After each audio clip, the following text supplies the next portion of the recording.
सभी साथियों को जय श्री राम। दोस्तों आज अपनी यहाँ बात करेंगे क्या नॉर्मलाइजेशन ज़रूरी है या नहीं।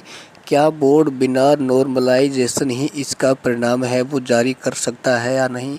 यदि इसका परिणाम जारी करता है तो क्या प्रॉब्लम हो सकती है। ठीक है ना। देखो दोस्तों, सबसे पहले मैं आपको इस वीडियो के माध्यम से यहाँ क्लियर करना चाहूँगा कि देखो, जो ये साथी बार बार कमेंट्स कर रहे थे कि आंसर की कब तक जारी हो जाएगी। देखो दोस्तों, आप इस न्यूज़ को भी आप यहाँ पे देख सकते हैं और मैंने आपको पहले भी अवगत करवाया हुआ है कि दोस्तों, जब इतनी बड़ी परीक्षा का एग्ज़ाम करवाया जाता है तो उसकी आंसर की इतनी जल्दी जारी नहीं हो सकती। ठीक है ना। क्योंकि 4 शिफ्ट में जो आपका एग्ज़ाम हुआ है तो आप ये मान सकते हैं या तो अक्टूबर के लास्ट में, और जहाँ तक मुझे ये लग सकता है हो सकता है कि आपका नवंबर के फर्स्ट वीक से पहले पहले आपकी आंसर की है वो जारी कर दी जाएगी। ठीक है। अच्छा, एक बात कर लेते हैं जो सबसे बड़ा मुद्दा बना हुआ है, नॉर्मलाइजेशन। क्योंकि जो स्टूडेंट यानी जिनकी अभी भी पात्रता क्लियर हो रही है उनको भी ये डर सता रहा है कि पता नहीं मेरे नंबर तो कम होंगे या नहीं होंगे। उससे पहले आप एक बार कमेंट्स में मैसेज करें कि आपकी पात्रता क्लियर हो रही है या नहीं हो रही, कितने आपके नंबर आ रहे हैं, जिससे मैं आपको आपकी शिफ्ट के अकॉर्डिंग यहाँ पे बताना चाहूँगा। ठीक है। देखो दोस्तों, ऐसा है कि नॉर्मलाइजेशन जब होगा तो जो आपकी 4 शिफ्ट में जो आपका एग्ज़ाम हुआ है तो उसमें वही देखो, किसी न किसी शिफ्ट में आपके नंबरों में परिवर्तन देखने को मिलेगा। 101% तय है।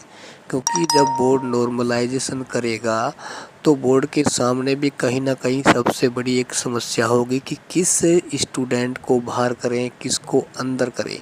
क्योंकि मान लो एक स्टूडेंट वो है जिसने मेहनत की है भाई, है ना, जिसने अपने पसीने को बहाया है, लाइब्रेरी में कोचिंग में जाके उसने मेहनत करके अपने सीटी की पात्रता को क्लियर कर रहा है।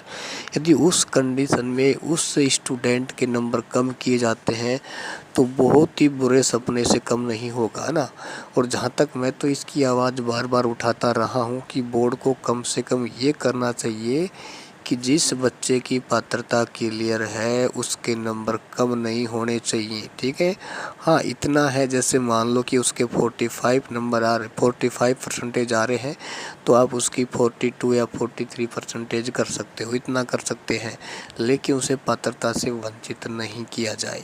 क्योंकि या तो बोर्ड को पहले पेपर के लेवल के स्तर को देखना चाहिए था।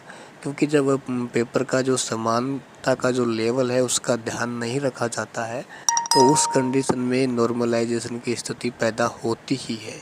ठीक है ना। तो हमारा तो यही सवाल है कि नॉर्मलाइजेशन करें तो कम से कम बच्चों के साथ अन्याय नहीं होना चाहिए, है ना।